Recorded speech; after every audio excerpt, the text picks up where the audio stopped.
order. So for the roll call, we have 5 board members present at this time. Board Member Foster and Board Member Leon Vasquez will be rejoining us shortly. We have nothing to report out from closed session. And I'll ask everybody to please rise for the Pledge of Allegiance.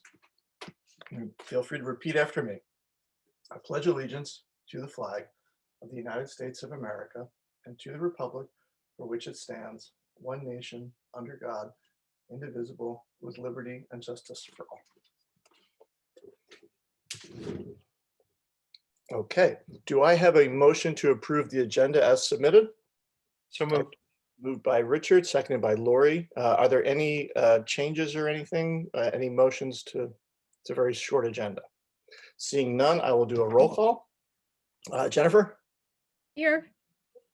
For the approval of the agenda. Yes. Lori? Yes. Keith? I saw him say yes. Yes. Richard? Yes.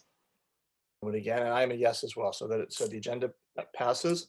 Yes, for me too. Oh, I see Maria. Wonderful, Maria. Thank you. Did Craig Foster vote? Craig hasn't rejoined us yet from closed session. He will in a moment. So on that note, let's move to general public comment. We do have a few. So I'll ask Board Vice President Lieberman to take over.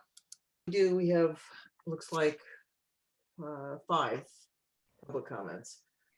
So each of you will have 3 minutes to address the board on an item that is not on the agenda. So the only things that are on the agenda tonight are major action D1 and information item 1. So please address your comments to things that are not agendized. And without further ado, we will hear from Nikki Kohlhoff, followed by Melinda Franklin, and then Dunn May.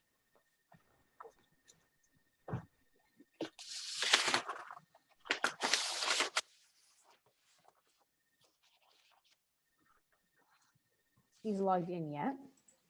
Oh, Nikki's not here.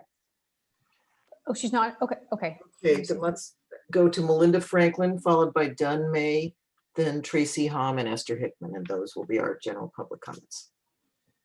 Okay, I don't see Melinda either. Unless her name is up as something else. If you've logged in and your computer has a different name, just make sure you change it to the name you signed up to speak. Let me look for Dunn May. I do think I saw.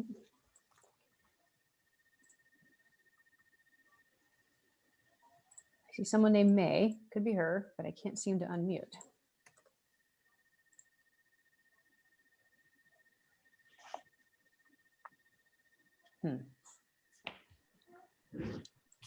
Okay. Maybe tell her to do nothing and that you'll unmute her.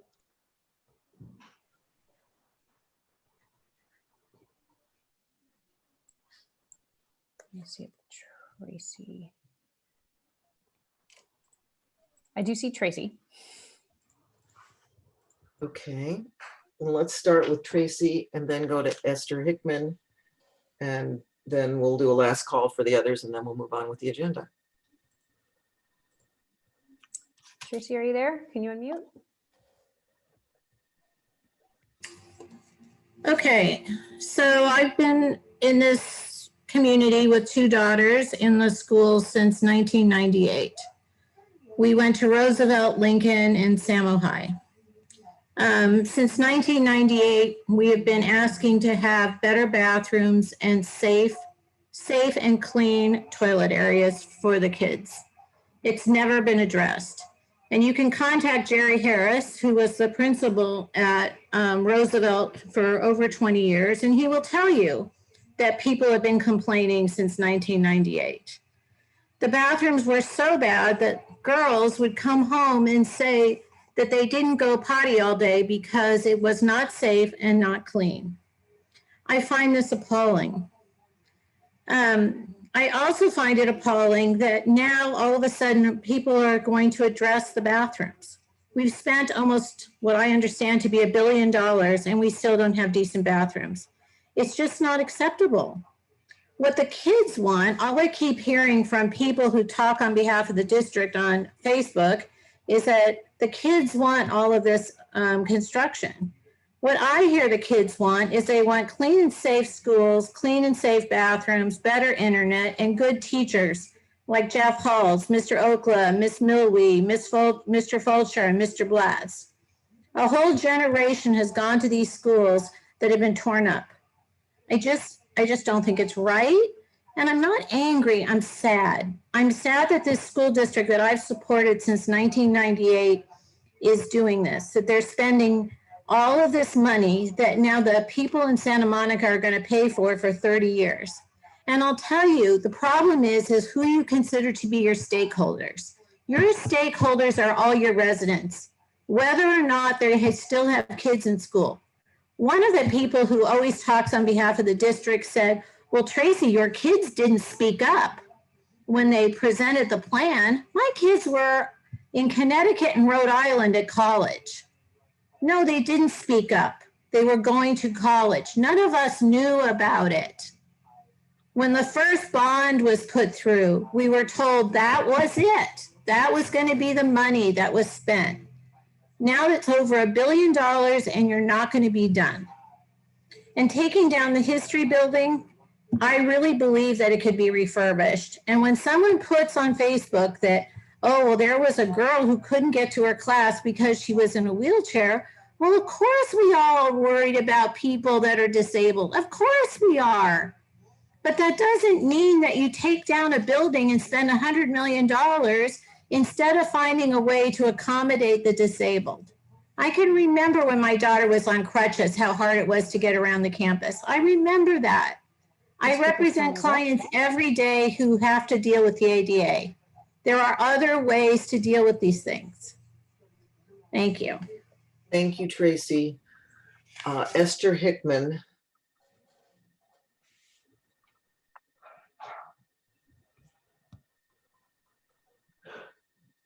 Hi, good evening. I just was thinking about the public comments and about when an agenda item is moved, that people should still have the opportunity to speak if they've signed up and if they've been on the line for a few hours. And I know that other agencies in the city do that. So it would be nice if that policy could be implemented. Also, as far as emails, all the emails that are sent in, I know that there's other agencies in the city that are collating these emails and making them public record. And so I don't know if that's something that could be considered. And then I know that you voted earlier based on the information that was available to continue distance learning through the end of the school year. But now that there is all of this medical evidence saying that it is probably more harmful to keep schools closed, it would be really wonderful if the board would consider talking about that and revoting on whether schools could be reopened now for those who are compelled to come back. And just about the bathroom count and condition, it's something that has been going on for a very, very long time. And people should be aware that girls are menstruating at 9, 10 years old, and there should be considerations made that maybe it's not enough to just paint the bathrooms. Maybe they do need to add bathrooms and just get the entire district up to code before anything else, because it's a habitability issue, and it's not fair to put new development in the schools without taking care of basic rehabilitation needs. And then I heard nobody got back to Wendy Dembo about art at Lincoln, and people should, it's not right that 6th and 7th graders can take art at the other middle schools in Malibu and at John Adams, and they're not. Art is something that our community should be able to offer. Thank you. Thank you, Esther. John or Lori, I have a a clarifying question for the speaker and then a question for the superintendent, please. Ms. Hickman, one of the first things, it's just a simple question I have, that when you mentioned the business about people being on the phone or online waiting to give their public comments, would like to have you clarify, please. Do you believe that we've not allowed everyone to speak? I didn't understand what that point was. So you know how when you have to move an item, like last week, it was about the historic resources policy. So people sign up for K1. So what ends up happening is that all the people signed up for that item don't have an opportunity to speak because the agenda item is actually moved. But I understand. So I understand that piece. So this is just yes or no. So I just want to make sure I understand your ask, that perhaps a better policy would have been to, even though the item was being moved, to allow those persons to have spoken last Thursday evening. Is that thank you. That's what I was asking for. Thank you. I was trying to make sure I got that. And then Dr. Drati, is it possible for another time, could you perhaps your staff, if the board were to think it appropriate, I don't know exactly how the city goes about doing its correlation of emails. Could that information be given to us as a board members in our Friday packet as to kind of what that practice is? I mean, of course, I can't just ask for that by myself, but if the other members were interested in that information for a Friday packet. We can certainly give you that information. Now we have to do a little research to figure out what Mrs. Hickman is talking about in terms of the city's protocol. I can help you. I know what I mean. I don't know the nitty gritty, but I know what she's talking about, so I know what you should ask about it. That'd be great if we got that in our Friday packet, so we could understand kind of what other local agencies are doing pertaining to emails that are coming to the elected board. Okay, we do have a couple people are here for the public comment who we didn't have before. So Lauren. Okay, so let's go. Well, it doesn't matter the order. Dunn May, Sarah, were you able to unmute her? That is here. There you go. Okay, wait, she's trying to be unmuted. I can see her face, but she's not unmuted. I asked her to unmute. Go ahead. You should be able to unmute. There you go. I think you're unmuted, Dunn. There you go. Okay, great. Well, hello, everybody, and thank you very much for this opportunity. And I just want to say a special thank you to Esther Hickman, because I really enjoyed her column in the Santa Monica Daily Press, and I also appreciated Craig Foster's open letter that was in the Daily Press not too long ago. And I would like to propose some steps that I think will promote well-being and real social justice, and which will likely boost school attendance and enrollment and the success of future district-sponsored bond measures. First, I want to really strongly urge the board to reconsider the planned demolition of Samuel High's beloved history building, because it would be wasteful and environmentally damaging and would actually bring sadness to some alumni. So I hope you will really seriously reconsider that. I think money could be spent better in other ways.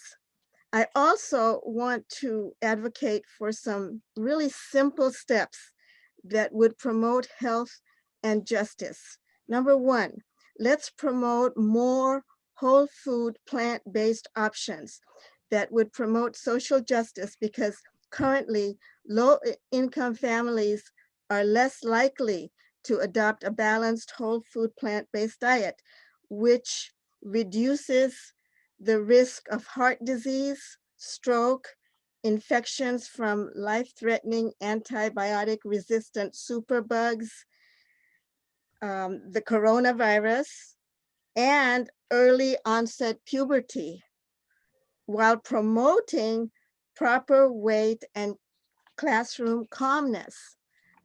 Number two, let's disseminate information regarding how to strengthen one's immune system by stress reduction, consumption of vitamin C and D, zinc, mushrooms, and other whole food, plant-based foods by proper participation in PE classes and having a good social and spiritual life.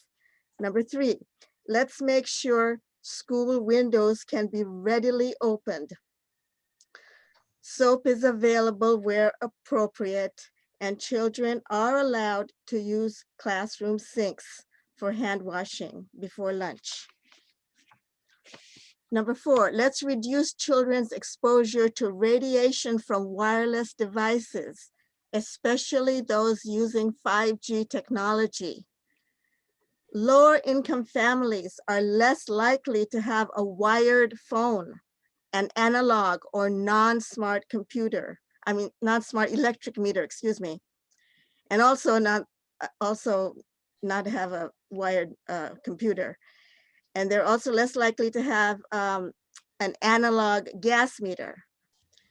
Therefore, returning to more wired technology will especially benefit families that rely mainly on wireless devices, such as the laptops that have been distributed to low-income families to facilitate distance learning.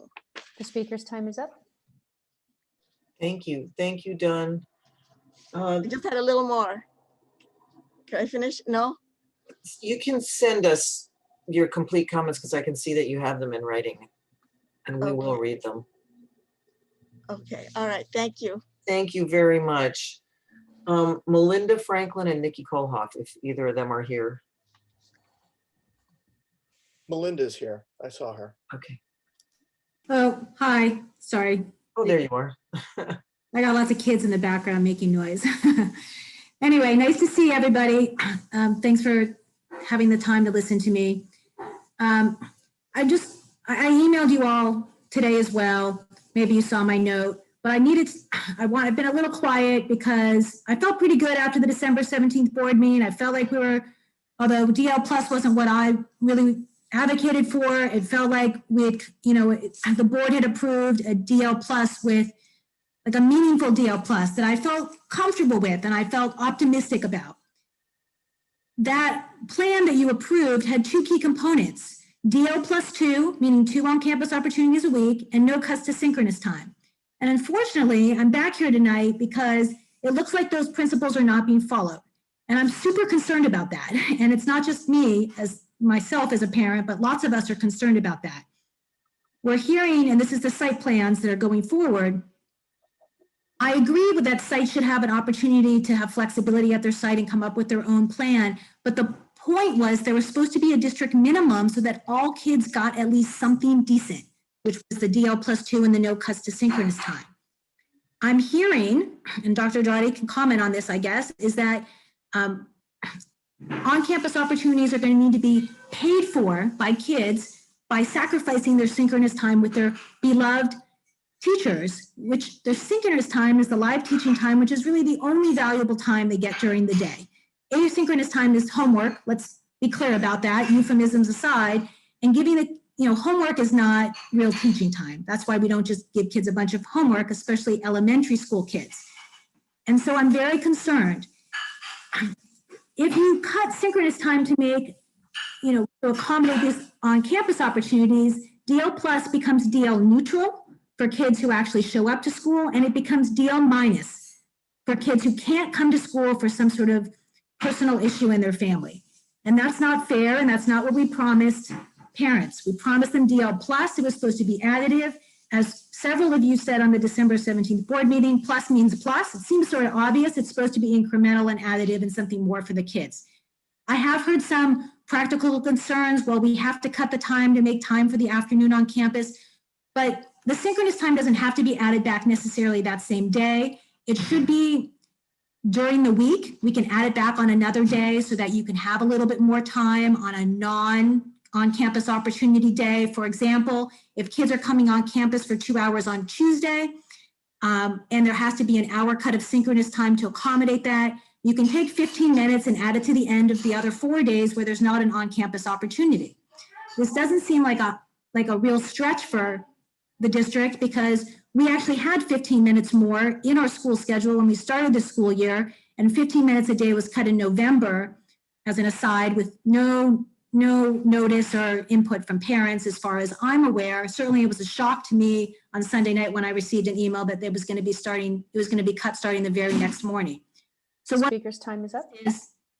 what I would suggest is that we make just one last sentence, a solid effort, a line in the sand that we will not cut synchronous time. DO plus is supposed to be an on-ramp. Thank you. Okay, thank you. I didn't let the previous speaker go over, so we hear what you're saying. Thank you very much. The last comment is Nikki Kohlhoff, if she's here. And otherwise, we need to move on to our agenda items. And I'm going to suggest that John, I'll just make the suggestion that we combine D and E, or D1 and E1, whatever you want to call them, because they're completely intimately related. And I think we're really going to be talking about both. I don't have an issue with that. Is there, well, we have to have a motion and a second for that to I happen. move that we do that. Is there a second? I see Maria with her hand up first, so we'll do a quick roll call on that. Maria? Is it yes? Yes. Richard? Yes. Lori? Yes. Keith? Yes. Craig? Jennifer? Yes. And I'm a yes as well. And I will say, just because we don't want to, it's not on the agenda, but Dr. Drotti has been working tirelessly with all sites on the plus model. And I believe at our meeting on the 18th in the superintendent's report, we'll have more to say on that. So we'll be able to address some of the speakers' concerns on the 18th, but the staff is working, staff, parents, everyone is working very hard to get the plus model defined and active. Great, so it brings us to major action item D1 and information item E1. So I'm assuming that Carrie and Steve will introduce these items? Yes. Great. That's right, yes. Okay,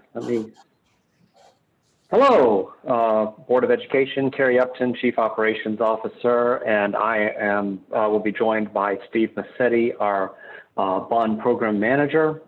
I'm going to share my screen and bring up the PowerPoint. Hopefully this will all go well.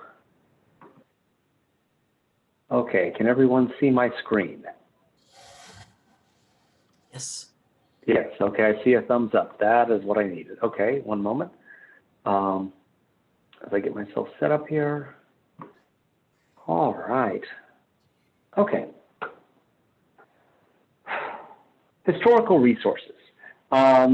We came before you previously to discuss a new board policy 7113, which would be how the district would manage and deal with historical resources. And if I move that here, then I can change slides. So the outline objectives are to establish the procedures for the treatment of historical resources on district campuses.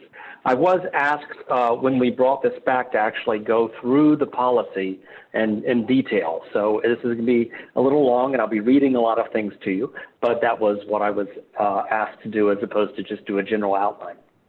So a historical resource is generally any building, structure, site, object, or feature that the Santa Monica Malibu Unified School District has determined to be significant in the history, architecture, archaeology, science, education, society, engineering, or culture of the locality, the state, or of the United States.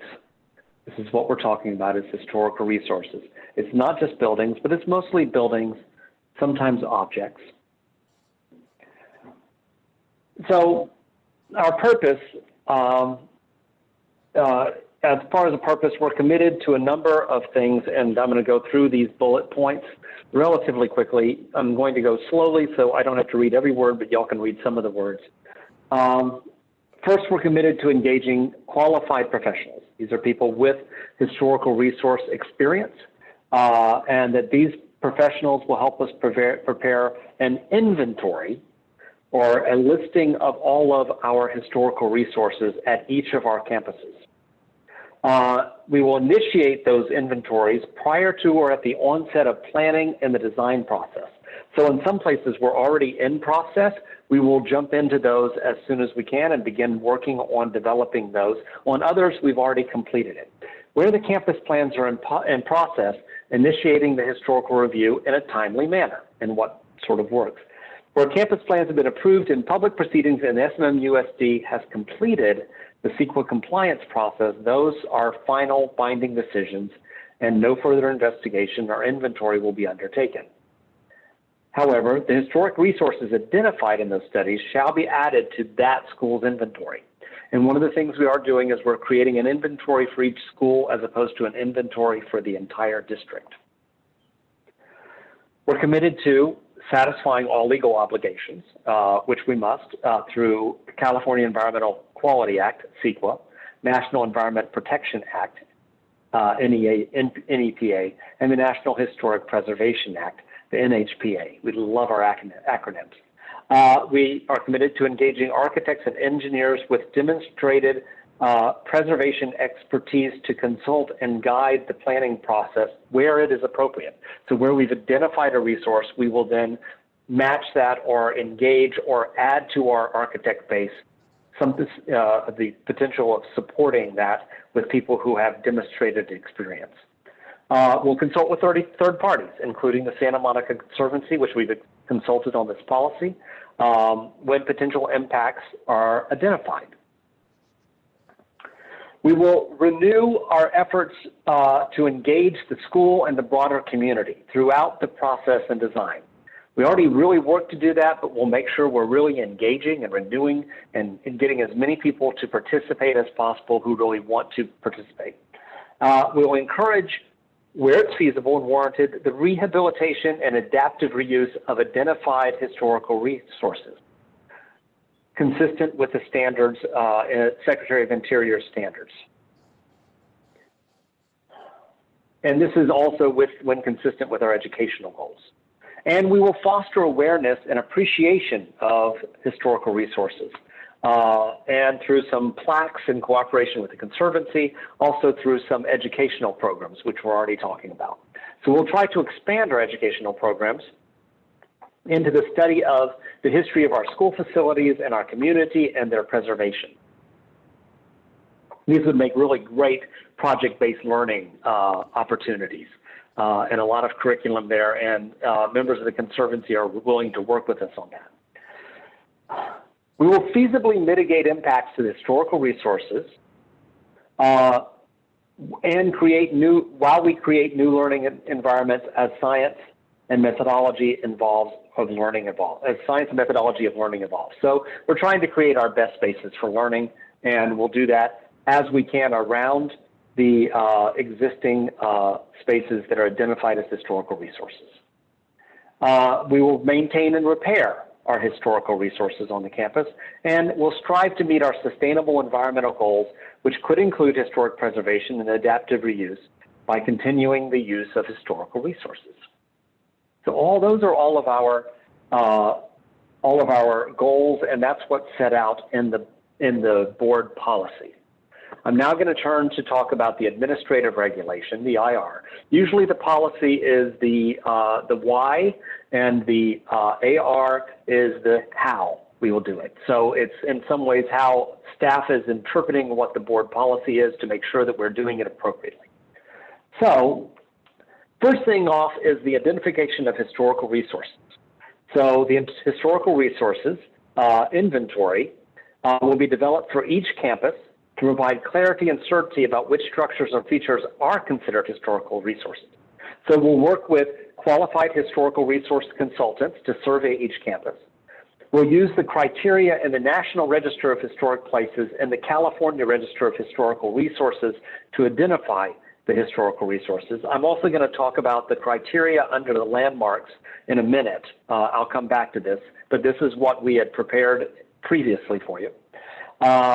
The inventory shall include a public process to allow the input from stakeholders and interested parties district-wide, including the Conservancy. The inventory for each campus shall be adopted by the Board of Education when completed. And the inventories will be incorporated as part of our advanced planning on all projects. So once we know, that will help us to plan. The historical resource inventory, we will engage consultants to begin right away. Get out the RFP, I believe, beginning of next week or end of this week. We're working on it to do Grant, Will Rogers, McKinley, Franklin, Roosevelt, Webster, John Adams, Lincoln Middle School, the Obama Center, and Washington West, South, and East. We might need to engage historic resource consultants for Malibu Elementary School. We did the EIR, but I'm not sure if we completed really fully took a look at the historic resources. I just got to get back on that. Also, another property that we might need to take a deep look at is the Madison Campus, and we need to go back and look at the EIR that was done for the Broad stage whenever they took over that space.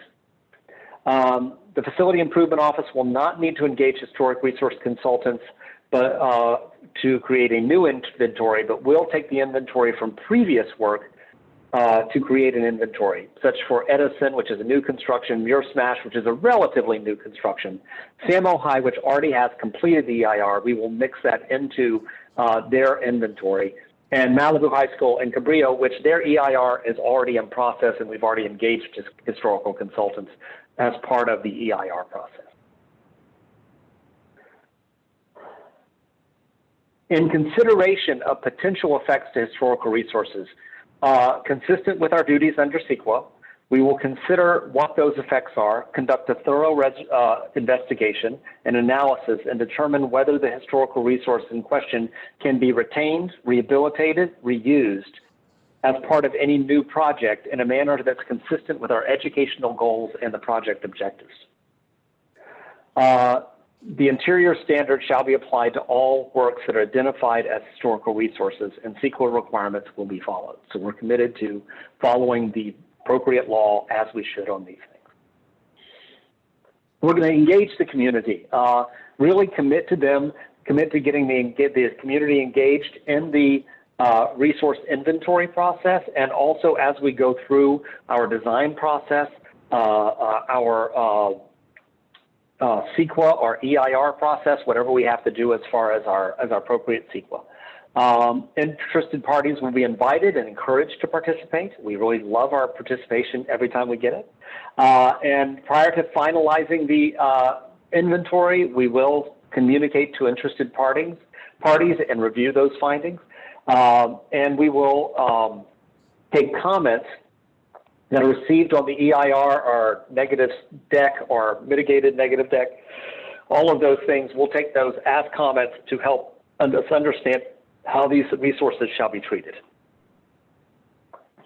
So, when we developed this policy, we really were pushing towards staying with the national and state standards and not applying the local landmark criteria. As a more state agency, as school districts are, we are not obligated to follow the local.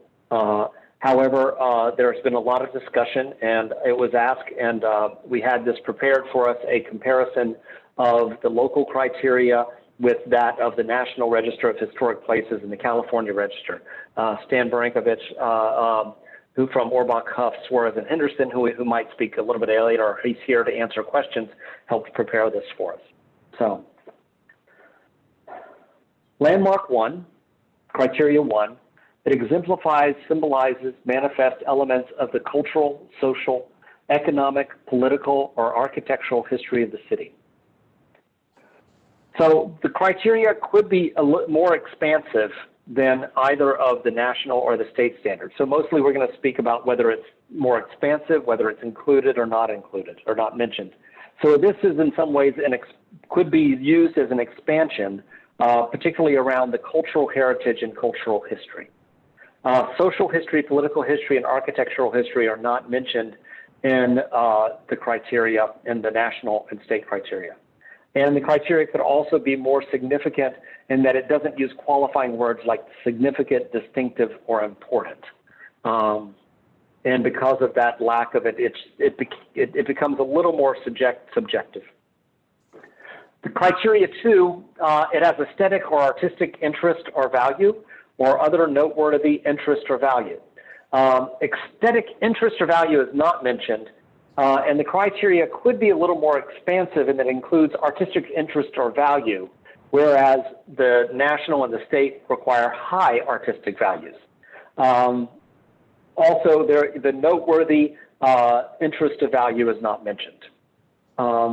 With all of these words are in some ways subtle, but they are definitely used and applied as one looks at it and tries to address and identify a historic resource. Criteria number 3, it is identified with historic personages or with important events in local, state, or national history. Personages in local, state, or national history is somewhat similar to lives of persons significant in our past from the national, or lives of persons important to local California or national history in the state criteria. Important level events in local, state, or national history could be a little bit more expansive, and events that have made a significant contribution to the broad patterns of our history, or the events that have made. So there's a potential for a little more expansion on just that phrasing. Landmark criteria 4. It embodies distinguishing architectural characteristics valuable to a study of a period, style, method of construction, or the use of indigenous materials or craftsmanship, or is a unique or rare example of an architectural design, detail, or historical type value to such a study. I have to say I'm constantly reminded by the email that Sarah sent earlier today that when we're doing this, not to speak too quickly for the translators. So I keep trying to slow myself down, where usually I would speak much more quickly. Distinctive architectural characteristics is similar to the national and the state criteria. Indigenous material or craftsmanship is not mentioned.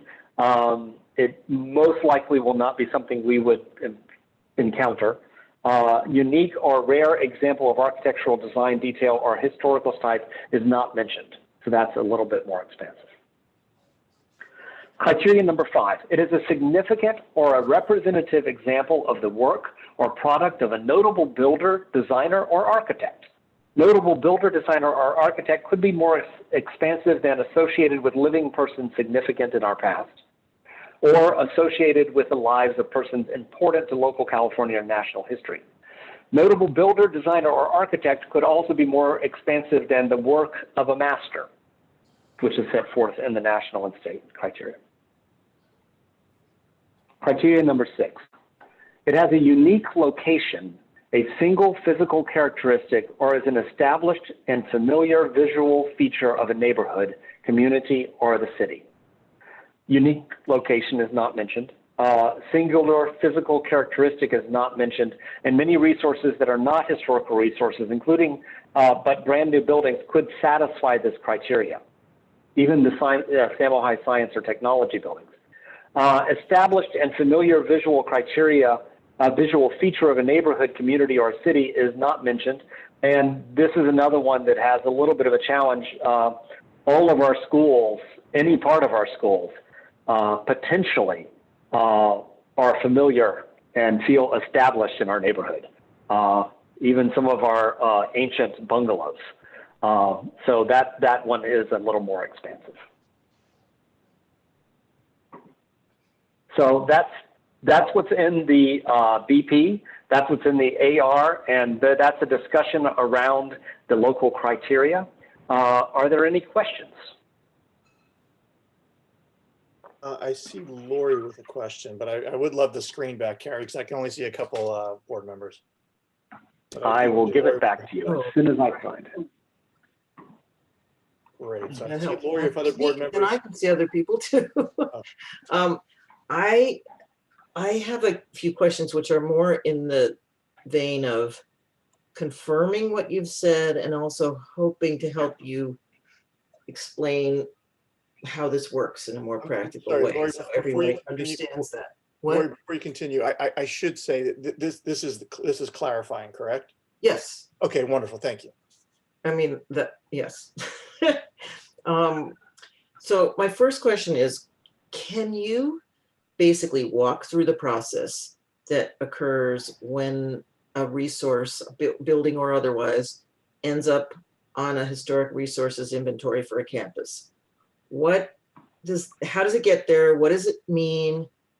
And what happens if something ends up on an HRI, since we want to talk in acronyms, historic resource inventory, and the board determines for educational reasons that that building or resource needs to come down? Here, you want me to? Yes, You want me to take that and then? Maybe... and we have a flow chart. Go ahead, Steve.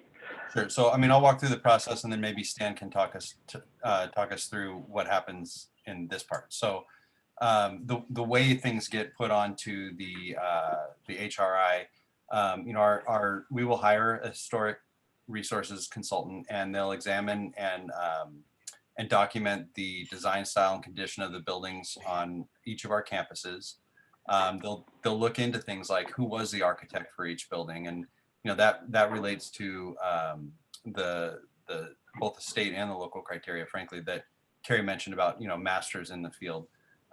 They'll research when the buildings were built, because there's a threshold. I think for national it's 50 years, and I think for the state criteria it's 45 years. They'll determine whether each building is listed or eligible to be listed as a historical resource with either on the national or the state registers. They'll evaluate the building structure against all of the identifying criteria, and then in the end they make a recommendation, a determination rather, of whether each of these buildings would qualify as a historic resource. And then all of those are documented in the HRI. The HRI will then be brought back by staff to the board for approval for each of those, for each of our campuses. And it will list the various potential historic, or the various historic resources at that point. And then it'll be provided to the architect, that HRI will be provided to our architects to use during the planning process, and to design our actual facilities. And I know we've talked about some of our upcoming campus plans and projects, and you know, those architects would be using this as well as future architects. I mean, this isn't a one-time deal. This is a thing that will be used in the future. Once we get through that process and the architects have designed it utilizing this information from the HRIs, then we'll go through the CEQA review and the board adoption of the CEQA, either the EIR or whatever we're doing under CEQA. And the HRI will be used during the CEQA process to call out the buildings that are historical resources. The potential impacts to those identified resources are analyzed as part of the CEQA process typically, and we would be utilizing the HRI document to analyze those resources as well. And then I think for the second part of your question, Lori, which is, okay, if we determine that something is a historic resource, but we have a need to replace it, if it's okay, I'd like to ask Stan to walk through this with us. Fine with me. Yep. All right. So what we're looking at is if it's on the HRI, does it mean that historical resource will be there forever and have to be treated as such time in memoriam? And the answer is, for most of the time, yes. But there are some situations where it either is found to be no longer a historical resource, or that the project cannot accommodate the retention of the historical resource, and it must give way to the new development. So if it's not feasible, and you're looking at the flow chart here, we get to the first gold diamond that asks the question, is it feasible to retain the historical resource? And that's in the first part of that process, the planning process. The architect and the design team look at what the project needs to be, the educational goals that need to be met, and armed with the information from the HRI, the design team can go in and see if they can accommodate the overall objectives of the project without touching the historic resource. If they can, and the project maintains it, keeps it there, doesn't need to be alter it or remove it, then yes, the historical resource will be retained as is and continue with its use on the campus. However, if the project runs into an educational goal where you can't accommodate those, what the object of the project is, without touching the historic resource, then further analysis needs to go into that. And I mean that in two ways. One is, well, if it can't be used in its current configuration, can it be modified in a way or adaptively reused to help meet the educational goal or the programmatic goal that's necessary into the project? And if it can, then it will be also retained and made part of the project that way. And then of course, as Carrie has pointed out before, any alterations to the historic resource would follow the standards to ensure that the integrity of the historical resource is not compromised in the modification of it. But if the project says that there's no way to retain this historical resource, it's on a constrained site, there's no room for it anymore, it can't be used for what we need, and we can't keep it, the district can't keep it, then what do we do? Well, the next step in the process is to say, well, is this really a historic resource or not? And we look back to the HRI and see, first of all, there's three types of historical resources. There's presumptive, there's discretionary, and then there is conclusive.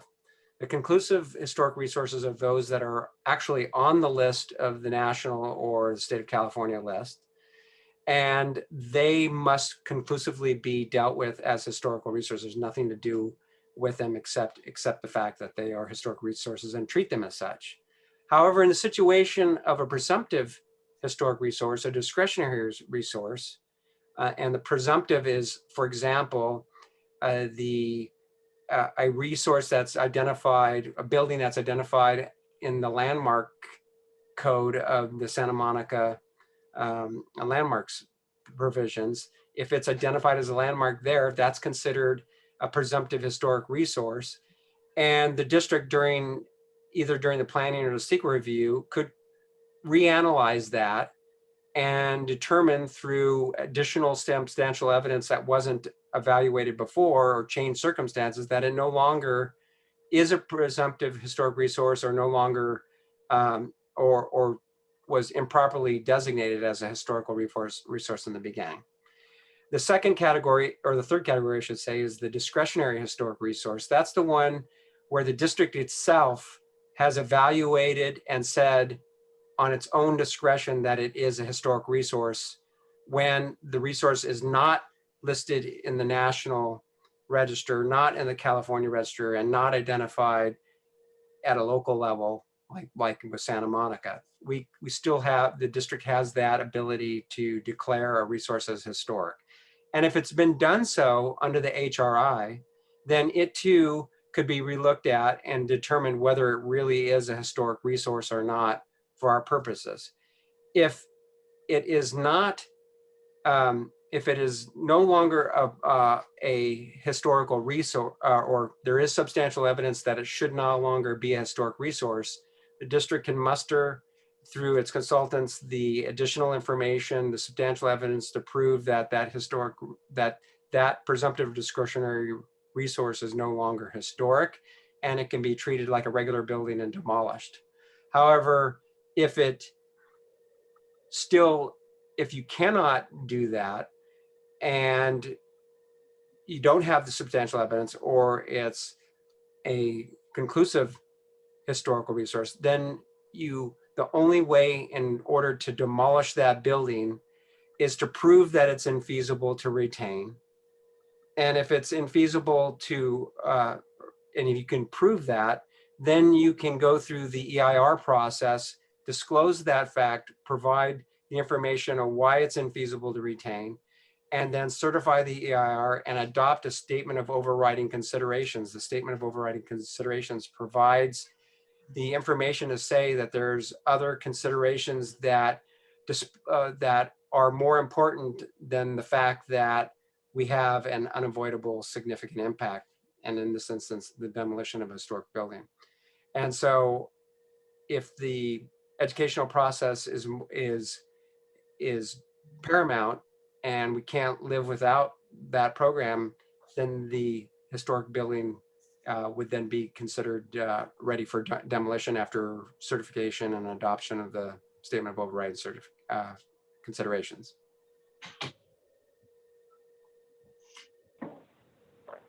I hope that answered your question. Do you have more? I think I could try to mirror it back, not mimic it back, but mirror it back. But maybe before I do that, I'll ask one more question. I'm sorry, I'm talking to myself. I said that I would try to mirror it back, and make it really try to oversimplify it. But let me ask another question first.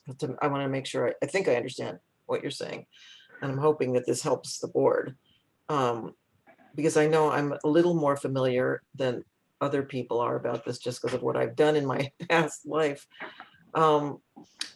So as is implicit in your presentation, we all know that there's been an ask, a strong ask, that we include local criteria along with the California Register and National Register criteria. And I've looked at those, and so I do think a couple of them are just really, really too broad. But I guess I would ask you if you could answer it simply. Is the impact that you anticipate if we add language that allows us to consider certain criteria? The ones I'm thinking of are 1, 2, 4, and 5 of the local criteria.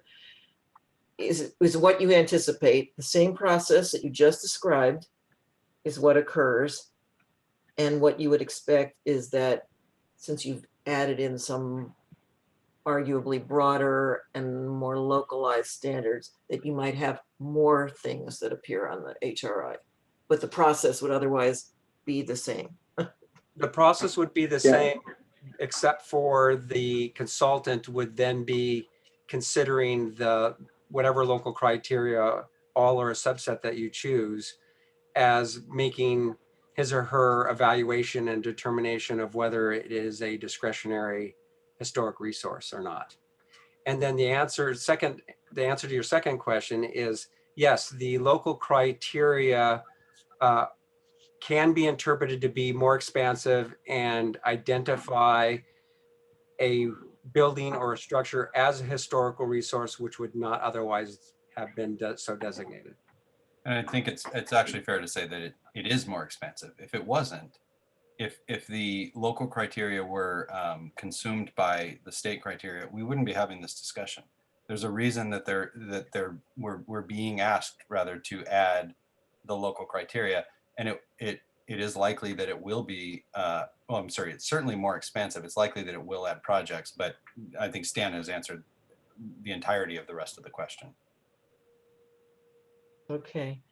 And then my last two questions are totally different, which are, I just want to confirm that this board policy as written applies prospectively only. So it doesn't, and I think, Carrie, you said you'd be adding into the inventory. This isn't the way I had understood it before, but what was done via the CEQA process on Samo High and the newer campuses, I guess, but I don't understand how the newer campuses would fit into this at all. But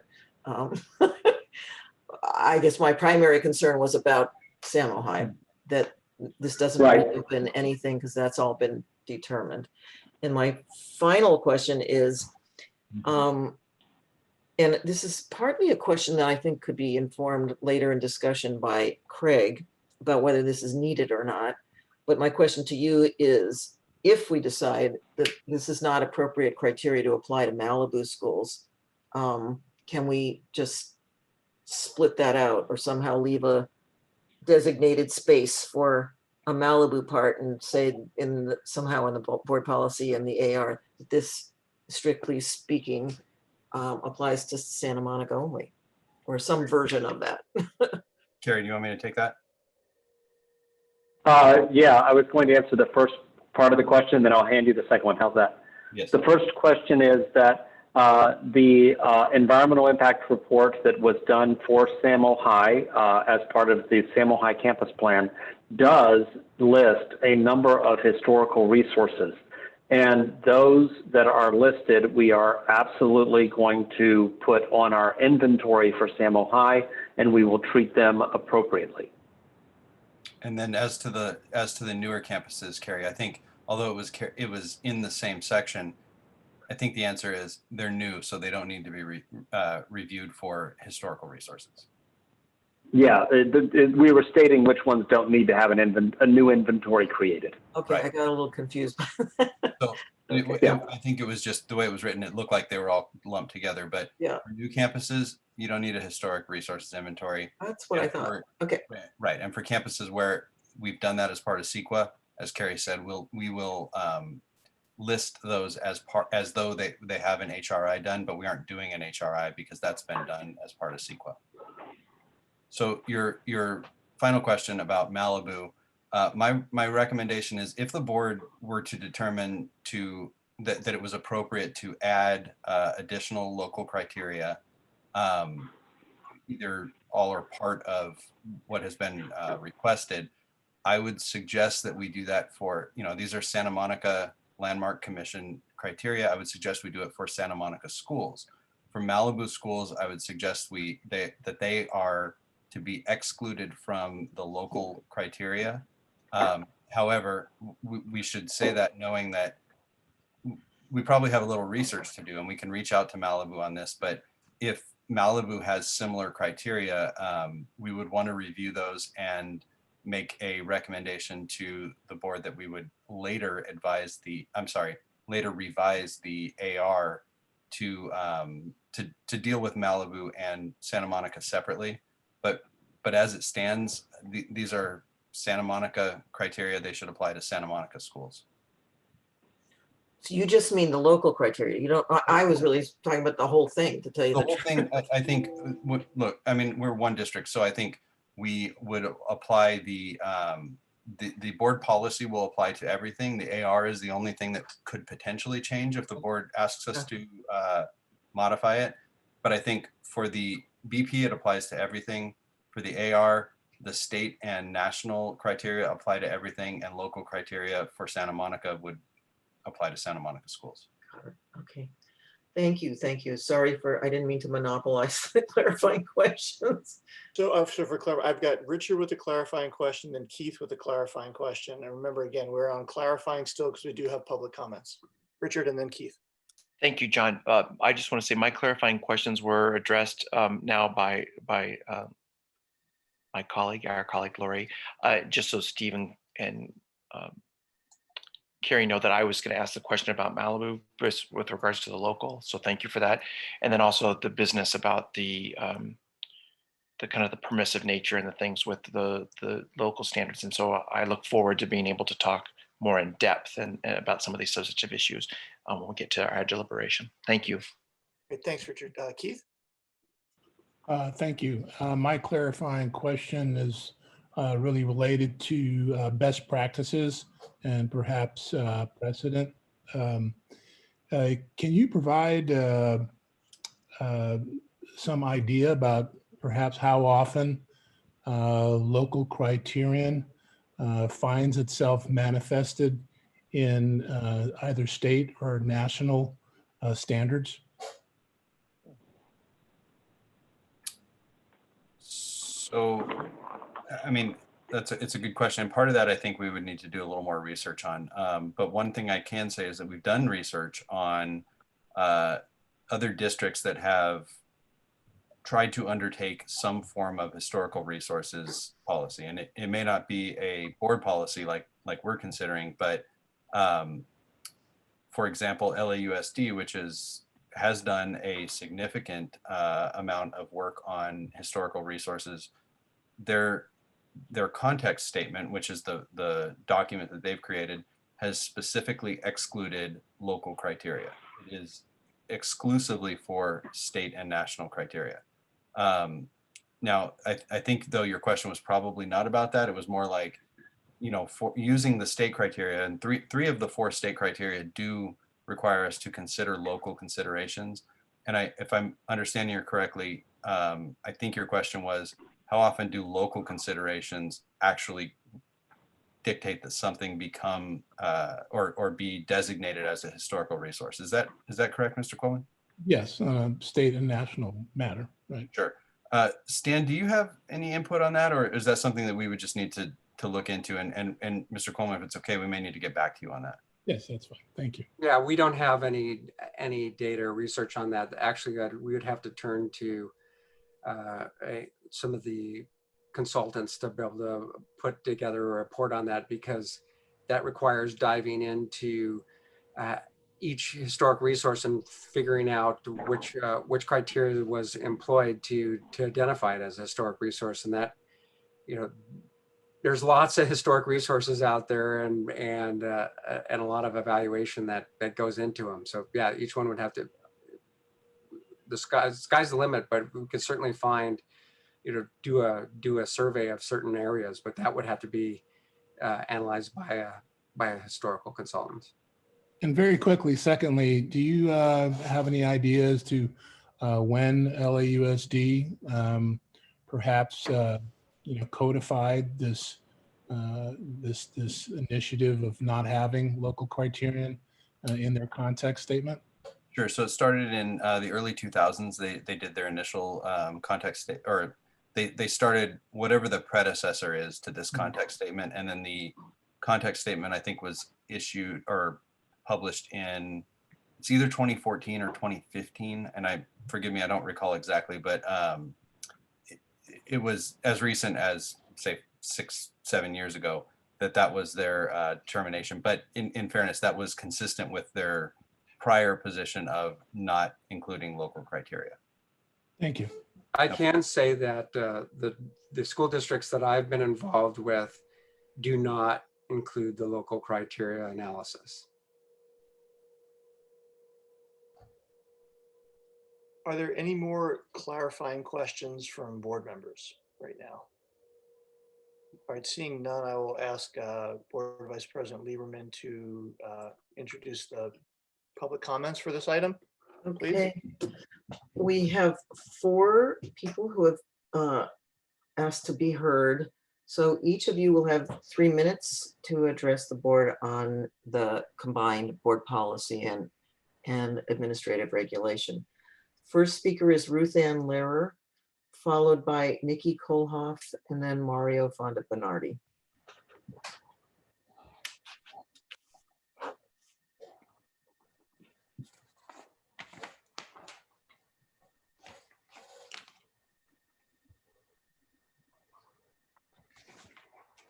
She's trying to unmute, I can tell. Oh, I can't even see yours. Oh, there we go. There, I see where you are. There you are. There you go. You're unmuted, and no, you were unmuted briefly. Ruth Ann, you're still muted. There you go. Am I okay now? Yeah. Oh, thank you for your patience. So, representing the Santa Monica Conservancy, we greatly appreciate your attention to these important historical resources issues and have appreciated a cooperative working relationship with staff. We fully support the BP before you tonight. We feel that that is ready for adoption. I think that it seems that there are still some outstanding questions regarding the survey, the creation of the HRI, and the administrative regulations. So I'm not sure that that one is right. If I could address some of those issues, I had sent a letter a while back comparing the local landmark designation in Santa Monica to the California Register. And there are conceptually very similar areas of evaluation that are considered in both of them. What the Santa Monica has is really more explicit direction. So for example, where it discusses historical significance, the Santa Monica Criteria 1 specifies political, social, cultural, architectural. So if there's just a little more explicit direction. We understand that staff has had some concerns about criteria 6. We agree it's not really a useful criteria, and so we are ready to just say, let's not use it. There may be similar concerns about criteria 3 in the local context. And so, we would be fine if you are all willing to just go with criteria 1, 2, 4, and 5. We feel that from our experience in survey work, that the local criteria are useful, and very standard practice in professional surveys is using local as well as state and national register criteria. That's kind of the standard practice in the profession. The California Register does consider local significance, and there's a rating system with the California Register that's numerical, and 1 through 5 are considered to be historical resources and 5 are local significance. So it is possible to use the California Register and still get to where we need to go in terms of developing an inventory and doing the assessments that we're all hoping to accomplish fairly quickly.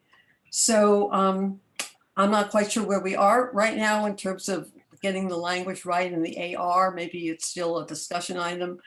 But in any case, we're happy to continue working in this cooperative framework with you, happy to answer your questions.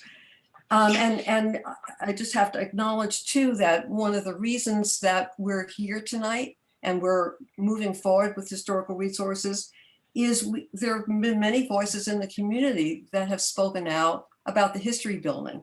And so we have to acknowledge those voices, even though it's not resulting in any change in direction for the board. But what we learn from listening to these voices is the very strong sense of place and the connection that people feel with the schools and the community, which have nurtured their individual life experiences. But historic preservation is important because it acknowledges those connections, but it digs deeper. It goes into the research, which reveals aspects of our history and our physical environment, which have a broader value to the community and which provide a common framework, which is meaningful in a much broader sense. So we're very happy to see historic preservation making steps to be integrated into the educational environment that we all value so much. And we look forward to continuing to work with you as we resolve these issues and moving ahead with the BP and the AR. Be happy to answer any questions. Thank you very much, Ruth Ann. Thank you all. We appreciate all your hard work and having a special meeting and all the learning that you're doing about historic resources. It's a golden opportunity. We've got a long way to go. Nikki, is Nikki here? I don't see her. She's not, but I have written comment from her, but I know I can't read it. No. So is Mario here? Mario Fonda Bernardi? He is. Mario is next, and then Esther Hickman, and then we'll conclude our comments. There you are. Hi. Okay, so thank you for, first of all, considering these very important issues and particularly trying to learn something from the disaster at the high school history building. And you've also reviewed, I think correctly, the Santa Monica standards, which I think are better and more appropriate for our city and maybe even for Malibu. That's their choice, of course, because they are battle-tested criteria. And I know there's a lot of fear on the board's part that somehow their hands are tied by going down this road. And I'd like to make an example of the way to look at this. If you take an entire city like Santa Monica and you look at how many landmarks we have about 150 landmarks. They're like the gold standard. They are going to be there forever, at least until the next big earthquake. But just below them, there's 1,500 buildings that are on our city's HRI. And they are not landmarks. They are important buildings that could become landmarks. They could stay as important buildings, or they could fall out of the HRI and become regular ordinary buildings. And those regular ordinary buildings in our city number about 50,000. So when you look at the ratio of buildings on the HRI to the whole inventory of the city, The buildings on the HRI are about 3% of our city. So 3% of our city is possibly significant from a historical point of view. Now, a school campus is not like a city, but it gives you the idea of the scale that's involved. That I don't think the board should be afraid to expand its criteria to include the Santa Monica local standards, because it's somehow going to be a runaway train of historical paralysis. It's just the opposite. It actually opens the discussion. And what it does do, by being more flexible, it allows us to respond more carefully and nuanced ways to the opportunities. And one of the opportunities, of course, if you are on the list of the HRI of the school, then you get to tap into the historical building code, which is very valuable because it gives you a lot of flexibility that's not available to you in the quote unquote regular building code. And the other thing I'd like to say is that, this idea of the statement of overriding considerations. Well, it's not news, but the biggest overriding consideration today is global warming. And that overrides everything we do for the next century and beyond. And so the way to look at that is if you take the energy that it takes that's created the global warming, when you think of the energy that's involved in building a building, for most buildings, half of the energy goes into building the building and half of the energy goes into operating the building for about 30 years. And after 30 years, the operation of energy increases beyond the energy that it took to build the buildings. So when you tear down a building, you are giving up a huge amount of ecological horsepower and leverage on global warming. And you're actually setting the clock back on trying to solve the global warming problem. So it's not something that should be done lightly. And a historical resource inventory would help you identify, a broad one would help you identify ways of saving energy and reducing global warming by using and adaptively reusing more buildings. And finally, I'm sure that you understand the urgency of the matter, which is to try to do the inventory of those campuses first that are closer to being demolished or on the firing line for subsequent plans to demolish, because those are the ones that are going to go more critical quickly, and time is always of the essence, particularly in where we are today in the world. So I think it's a great step forward. I think it's a path that you should pursue, and I think The you should speaker's add time is up. all the Santa Monica criteria to your criteria for your HRI. Thank you. Thank you, Mario. Esther Hickman, you will be our last speaker.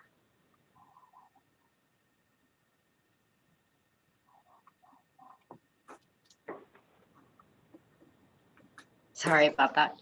I just wanted to really, really thank the board for taking time to meet with the Conservancy, and really thank the Conservancy for stepping in and spending time on this school district. And so thank you for your consideration of adopting this historic plan. Of course, you know that in my mind, it would make, that I share values with many other residents that see it appropriate to revisit the adaptive reuse of the history building and to just study it. But anyway, I'm so grateful that moving forward, there is a policy, and definitely adopting the local criteria seems like it would just be natural, because we are in the community of Santa Monica, and that is the values that we share. There were a lot of Malibu signatures and voices that came through with the petition, and I think that it would be good, as Steve Massetti said, to include them in this policy, because I'm sure they would like the opportunity. I mean, they haven't been given the opportunity to think that the policy wasn't going to apply to them.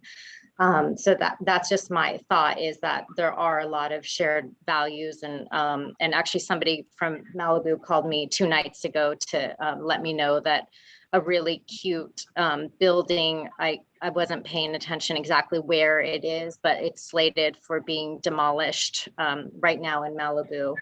And she was concerned about it. So thank you again for your sensitivity to this. And I definitely want to echo what Mario was saying about the environment, and the more that we can educate through rehabilitation and through these choices, the better we'll all be off using adaptive reuse. Thank you. Thank you. That concludes the public speakers. Terrific. So we'll go now to board comment. I was already reached out by Richard to speak. Is there anybody else who would like to get on the speakers list? I see Maria. So Richard, then Maria, and we'll go from there.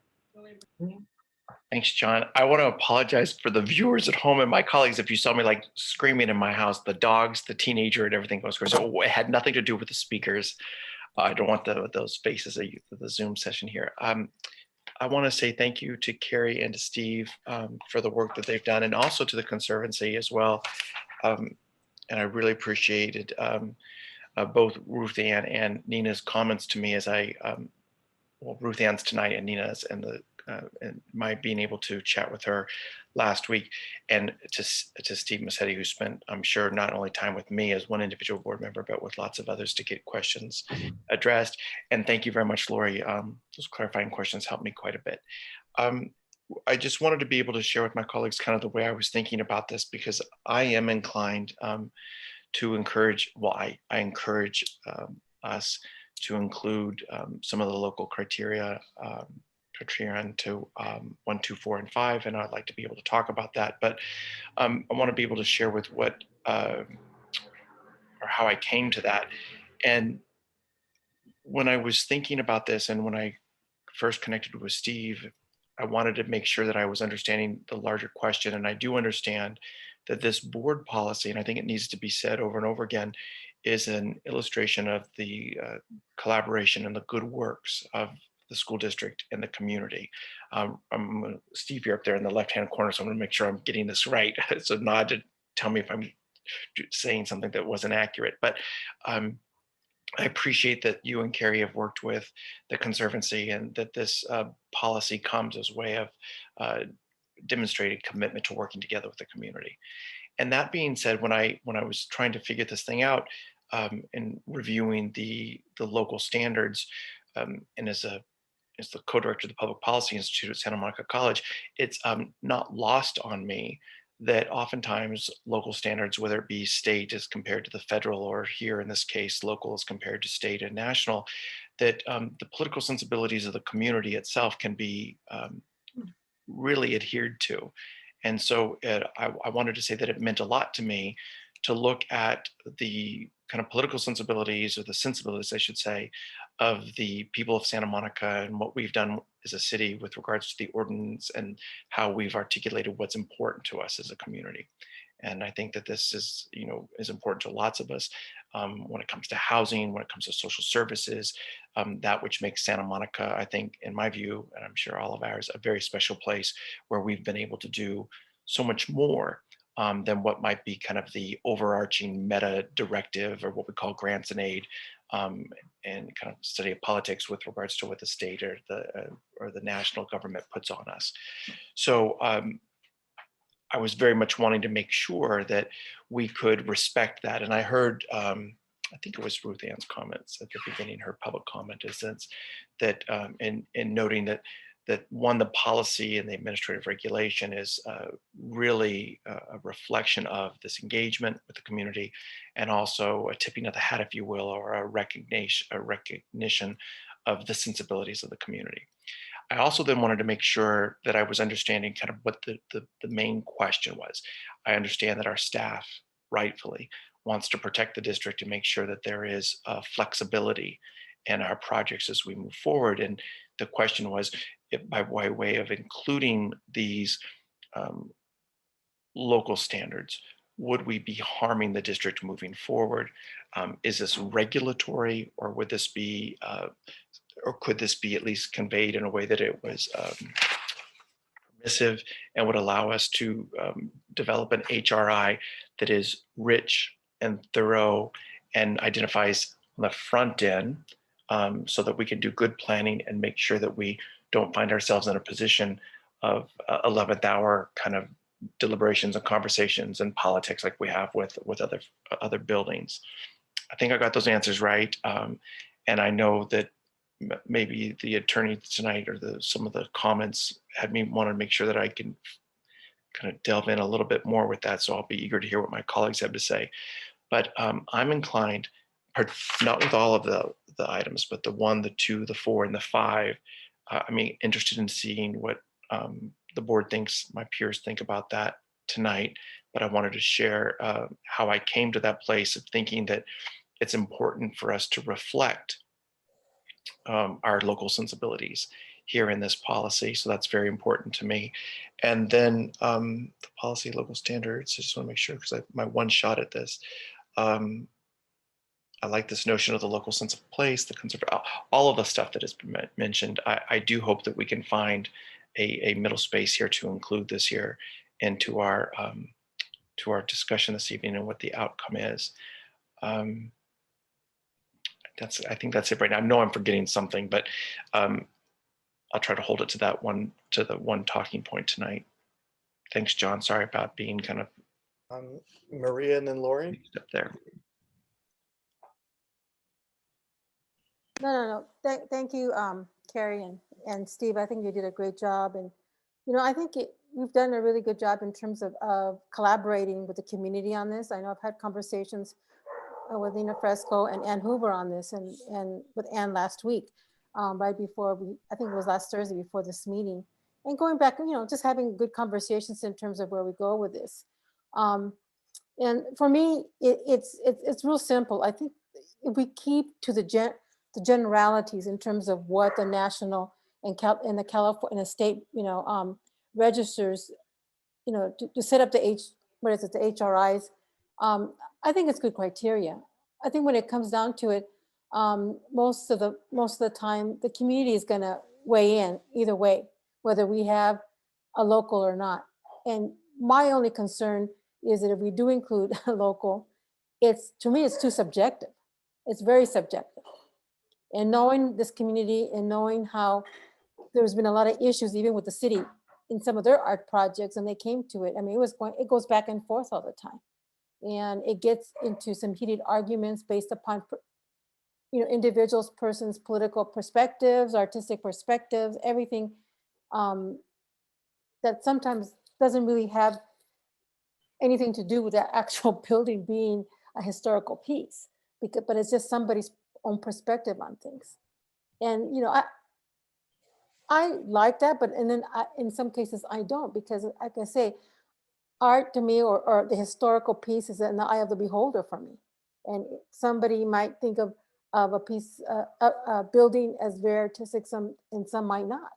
So at this point, for me, I like the way it reads right now, the way our regulations read, and I would like to keep it that way. I think it doesn't negate the fact that if there's certain specific on let's say a building that comes in the future, that we won't designate it as a piece that we want to preserve. I think all of us and even future boards can decide that too.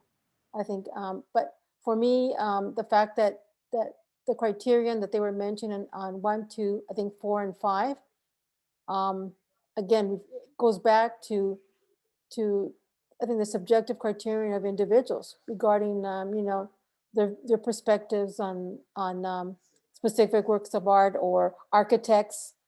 For me, I can think of some of the pieces like of the Frank Gehry pieces, some personal houses in Santa Monica that people think, oh, he's Frank Gehry, he's good.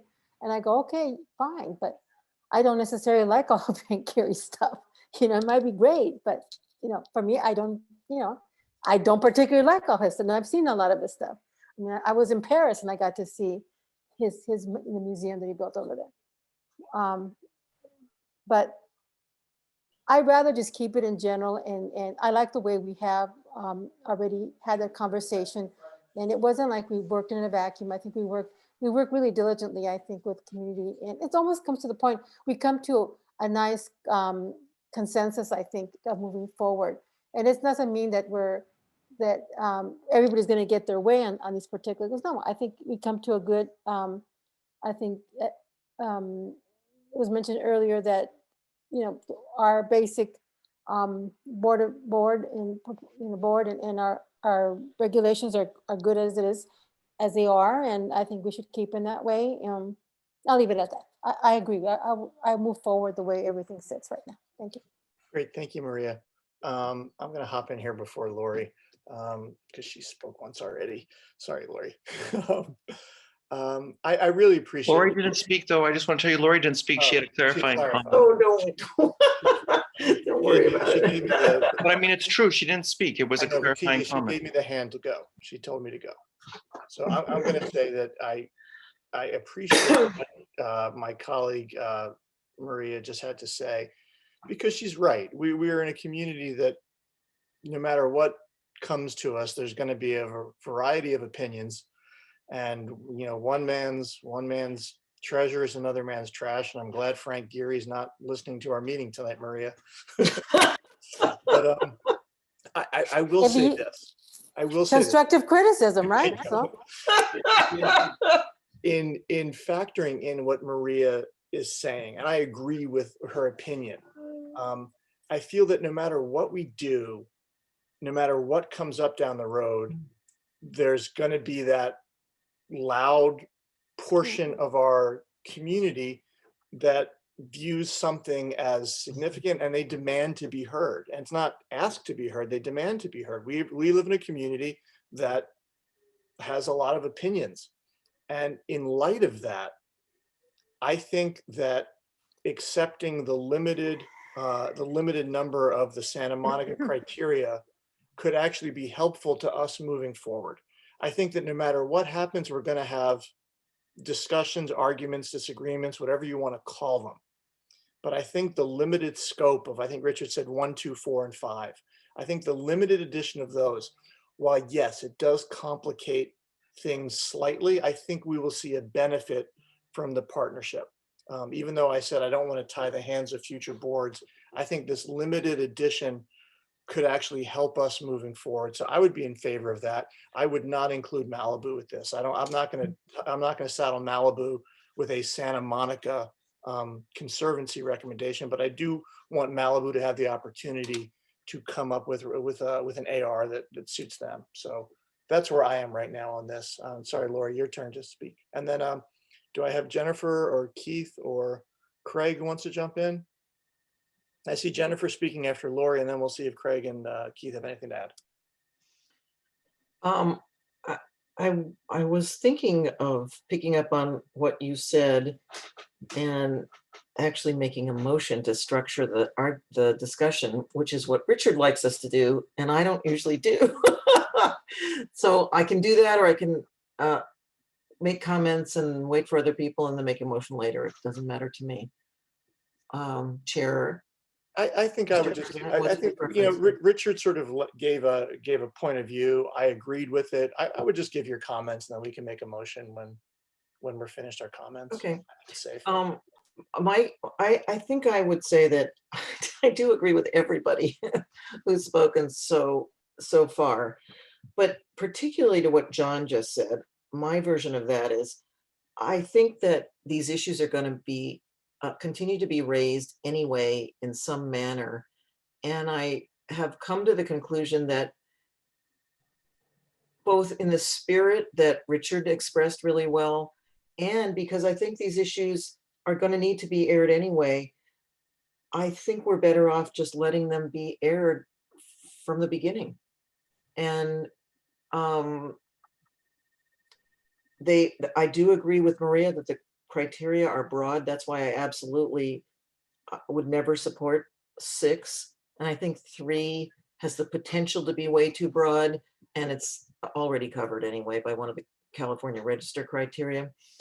I guess I think on balance, we're better off just having an expert or multiple experts have the benefit of the guidance of certain of the local criteria along with the California Register. I also think we should, even though I think this happens automatically, I would like to call out any resource that's identified purely because of it meets applicable local criteria as opposed to one of the other criteria, because I want to make it that clear with anything that's identified for those reasons only for anyone who looks at the inventories.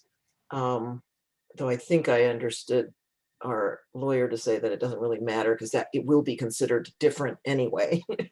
So I guess I have a few little wording changes I'd like to add to, and maybe after everyone speaks, I'd like to make a motion, but I guess I think that it's a balancing issue, and we do live in a larger community, and we have to hold firm that our educational purpose is the reason we exist, and that will be the major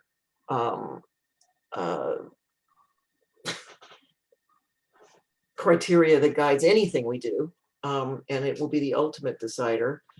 But I think within that, we should be happy to live in a community that does recognize that certain things are resources worth keeping. I think we are. I think we've said that all along, even with people's disappointment about our decision about the history building. I think we have maintained that all along, that we do care about historic resources. But there are times when those resources simply can't meet the needs that we have. And there are cases where those resources, and in the case of the history building, the CEQA analysis determined this to be true, those resources have not maintained their integrity. So in a certain sort of way, the history building, which is in the past, wouldn't have survived this anyway. But I do think, as a couple of the speakers have referenced, we are adopting this in the context of what has just taken place regarding the history building. So I feel that the best course of action is to make the local criteria 1, 2, 4, and 5 a permissive, I don't know if that's the right word. I mean, I would word the language in the bullet point when I make my motion to say something like SMM USD may consider local criteria 1, 2, 4, 5 as set forth in the City of Santa Monica Landmarks Commission, as opposed to making them mandatory, which I wouldn't do, because that does bring me fully on board with Maria's concern. I'm not comfortable doing that.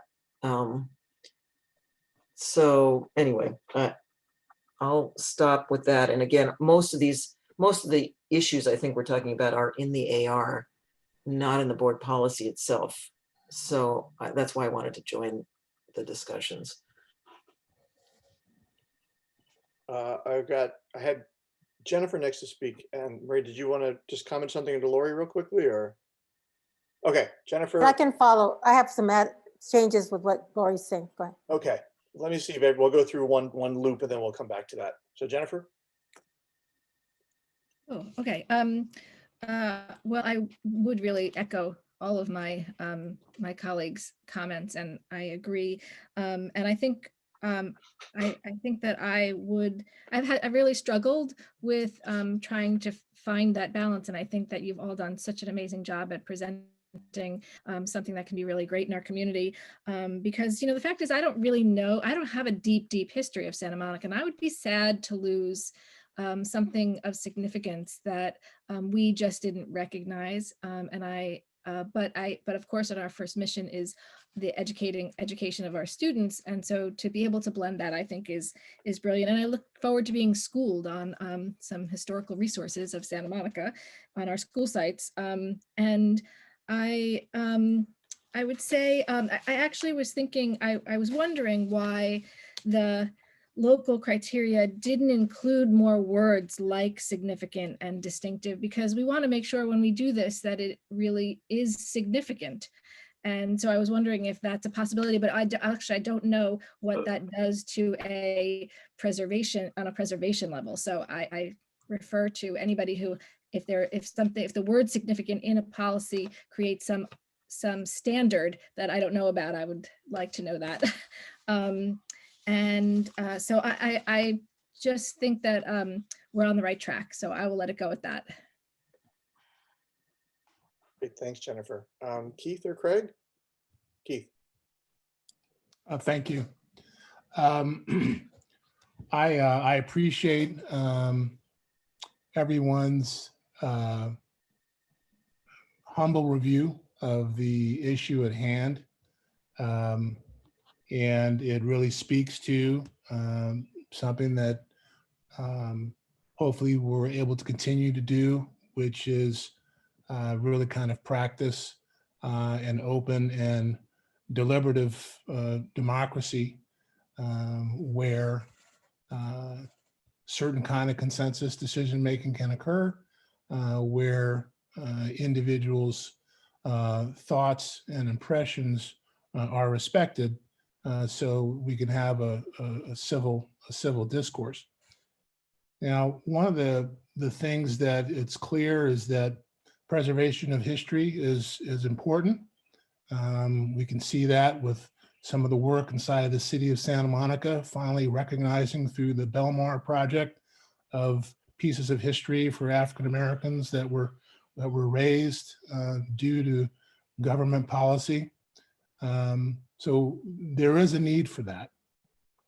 But as Lori had described, a school district's overriding consideration may or may not be history in that sense, but certainly that it's directed at how we can create sustainable, transformative learning experiences for students.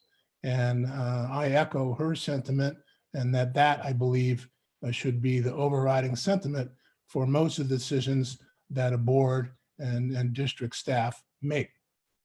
Now, that said, I think that in the sign of goodwill, which I believe the district has clearly shown recently, and continuing to have cooperative discussions with the Santa Monica Conservancy, as Ruth Ann had described, that we should be open perhaps to creating some kind of local criterion concept. But again, that is a consideration, and that it is not a mandate in 1, 2, 4, and 5, and that it is a consideration and not a mandate, so that we can have that flexibility to determine whether or not, indeed, as Jen had described, something is significant or not. And so, and then as Maria described, some of that language is very broad and subjective in nature. And so I would be keen on language that really spoke to a consideration of local criterion interests, and that potentially we can move forward from that point. Thanks, Keith. Craig, did you want to chime in on this? I'm trying to count votes, and I haven't successfully done that. So I have two, what's the word? When you're negotiating, you have your, Mark Kelly uses the word all the time. I have two things that are important to me. You mean interest? Interests, exactly. Thank you. I have two interests in this, particular interests in this. One, as a number of people have alluded to already, I have a very, very strong interest in making sure that our kids have schools that suit the kind of learning they need to do in order to be successful in their lives. And that's not a small or an idle statement. You know, I said, maybe even in the last meeting, I talked about there was this study that compared education from the 1890s to the 1990s. And the surprise was education hadn't changed, not a little bit, it hadn't changed at all. And of course, the world's moved down from the 1990s to the 2020s dramatically since there. So the idea that buildings that were built in the 1930s would be a hospitable environment for our students is is unlikely for me. So to me, there's a very high test that, you know, that I fully respect. And as I've said, I'm really committed to preserving the English building, because I think at the high school that represents a really special aspect of Santa Monica community and Santa Monica High School. But I think we've got to be really careful how we move down the scale. And certainly a really cute building, which I heard earlier tonight, doesn't make that test for me. So that's issue number one, or interest number one. And then interest number two is, I fully respect that this is a really, really important concern in Santa Monica, as I've been involved in Santa Monican politics for a decade now. This is not the first time I've run into the deep concerns of preserving history in Santa Monica, and there's a lot of amazing history to preserve. So I'm certainly not gonna push for the standards in Santa Monica to be looser than my Santa Monica brethren and sisterin on the board wish, meaning I won't be a vote for narrower criteria in a 3-3 tie. But I also would prefer that we take up the suggestion that's made in a number of places, which is we leave Malibu out of this conversation for the moment, and that to the extent it becomes relevant, we or whoever in the future can readdress that.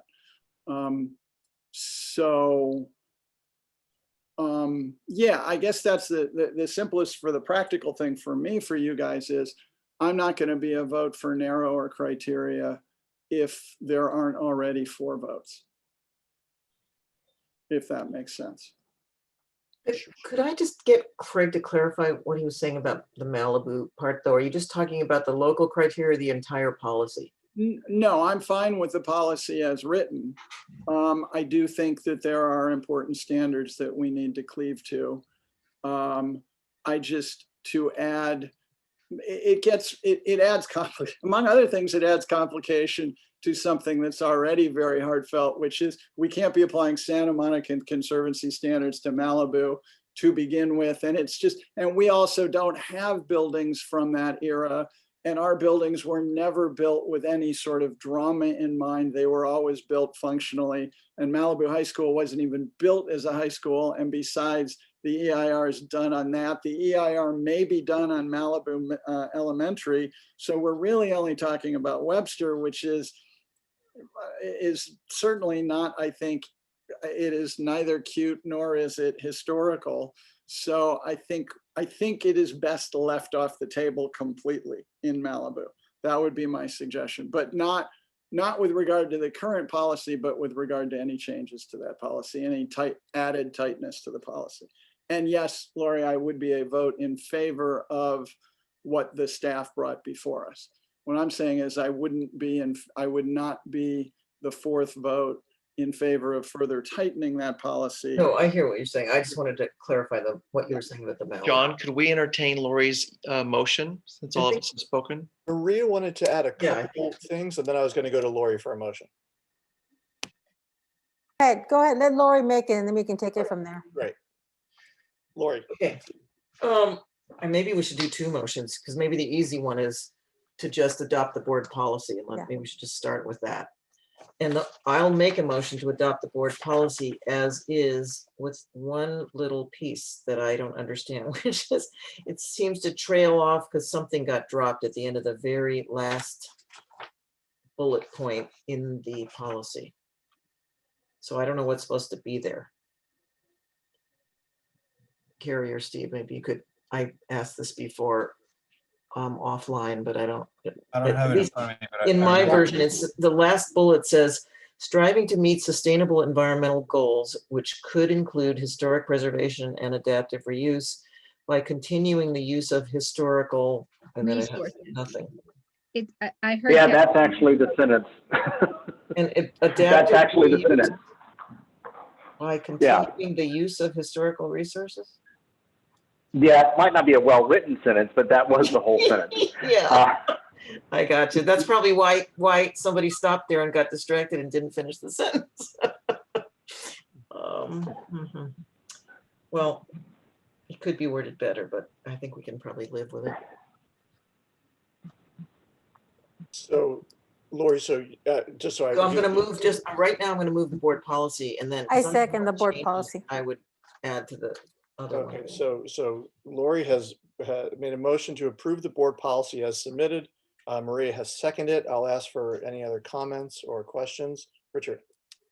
I'm a little hesitant. I understand why and getting that, but I am hesitant when we said we were going to conjoin these two items in our agenda tonight, that we would then I mean, I kind of would want to see how it goes the other way. I'm just wondering why we're not doing these together. I'm happy to do it all as one. I just thought it made it simpler. It makes it simpler to me. Not for any ulterior reasons or not anything. I'd understood that we could then layer other things on top, having passed the policy Yeah. as such. So we're, instead of mushing the whole thing together, we're going to agree to the thing we know we all agree on, and then see if we can add extra stuff on top. Does that make sense to you, or is that still troubling? No. I understand it. Okay, so it's still troubling. Okay. I understand it. I'm fine. I'll vote. Yeah, I think what the board policy as is, we wouldn't be changing that broadly. It's the AR that we would want to bring in the items that you brought voice to first, and then Lori spoke to. So we have a motion to approve, a motion and a second to approve this board policy as submitted. Are there any other comments or questions on this? I will take a roll call. Jennifer. I'm just concerned moving forward if Richard's not comfortable with the way. I'm okay, Craig. Great. Jennifer. Yes. Craig. It's a thumbs up. Keith. Yes. Richard. Yes. Lori. Yes. Maria. Yes. And I'm a yes. So the board policy passes 7-0. Now the fun part, the AR.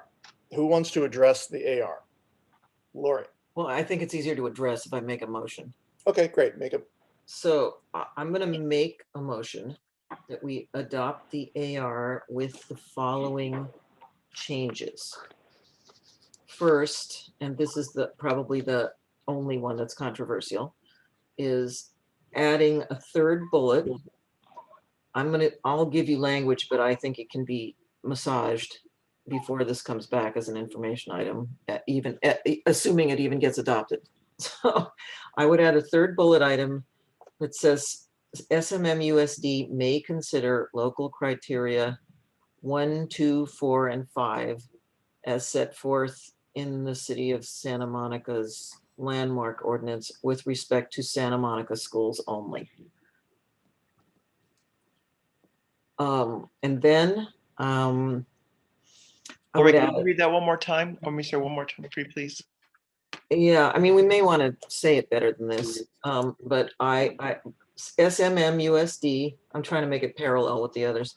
SMMUSD may consider local criteria 1, 2, 4, and 5 as set forth in the City of Santa Monica landmarks ordinance with respect to Santa Monica schools only.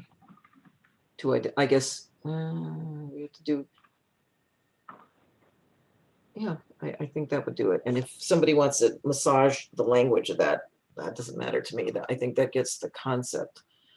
And then I would add a sentence in the last paragraph of under identification of historical resources. There's a last paragraph. Prior to the last sentence, I would add something that says, I don't know how to say this. Lori, I have a suggestion. Because administrative regulations are those comes as information items, couldn't our motion be to direct the staff to address kind of without issues, trying to work, yes. And then bring it back to us? Yes, So, that's what I want to do. So yeah. yes. So we don't have to decide the exact The language. perfect language. Well, what I want to do is insert something there that requires that any resource identified solely as a result of local criteria should be separately identified as such. And that, again, I don't care what the language is. I just think it should be called out separately from the other resources that are identified pursuant to California Register or National Register criteria. Carrie? And then I'm unclear where you want that, Lori. Oh, well, you can figure out where it goes. I thought the right place would be in the last paragraph. Okay, under those, there's 6 bullets. Well, now there's 6. In that last paragraph that follows that, in the paragraph following that, right before the last sentence, but it might belong somewhere else.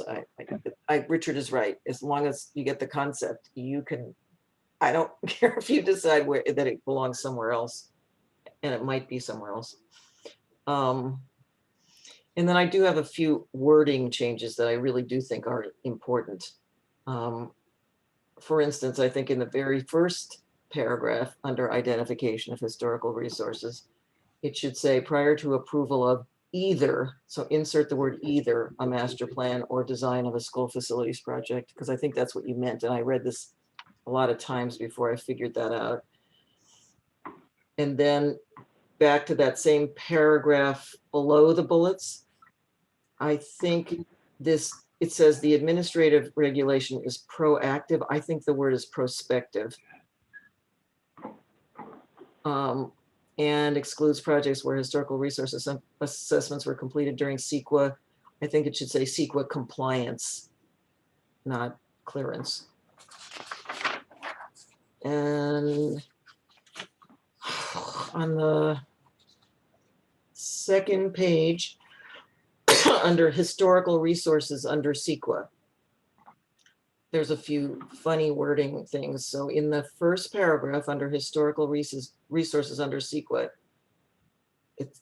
it's not comprehensible the way it's written. The last sentence should read, it says impact would still remain denied, which is not what you meant. So I think it's supposed to be impact would still modify or disapprove the project. I think that was actually taken from CEQA. Well, it's not. That lovely language. Deny. It can't say remain denied. CEQA cannot be that badly written.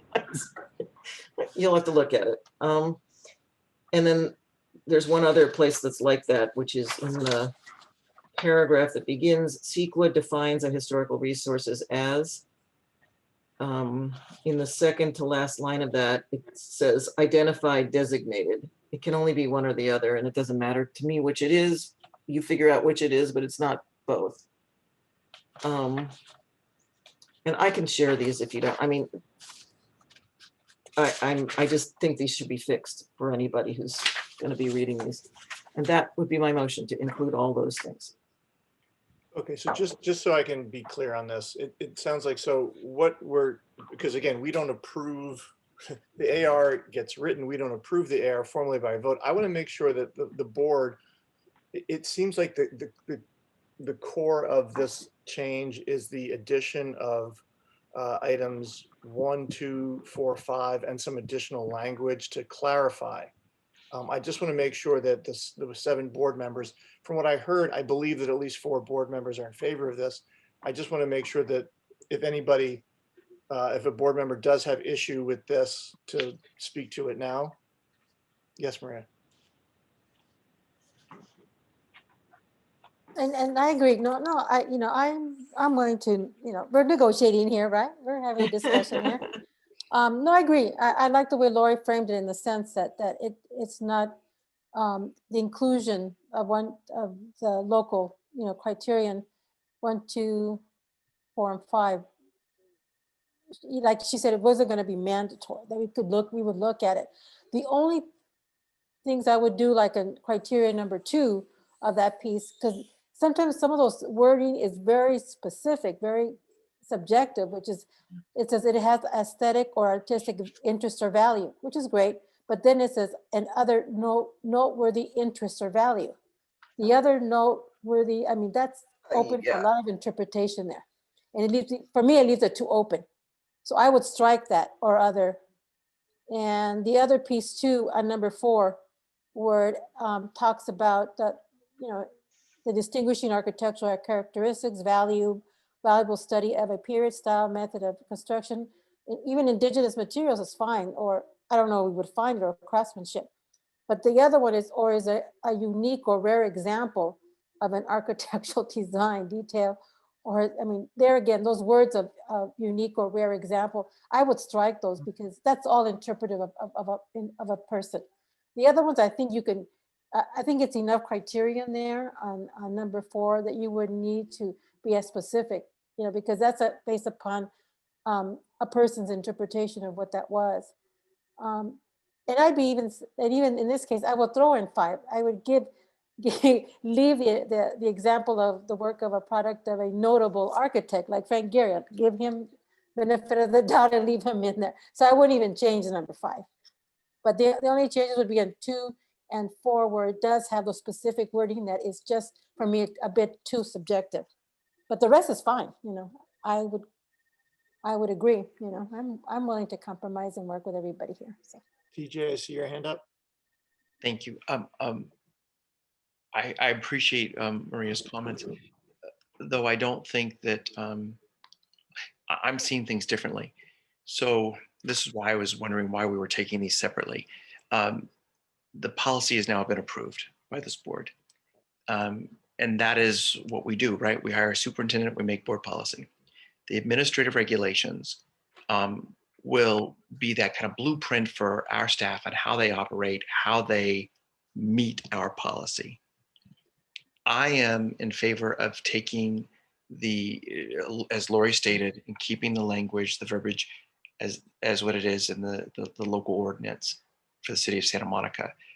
I wouldn't change it. And the reason why I'm okay with that, and I'm not as worried, I think, is because this is not prescriptive, right? What was the word that this is allowing our staff to do substantive work. It's not mandatory, is what I'm saying. That's right.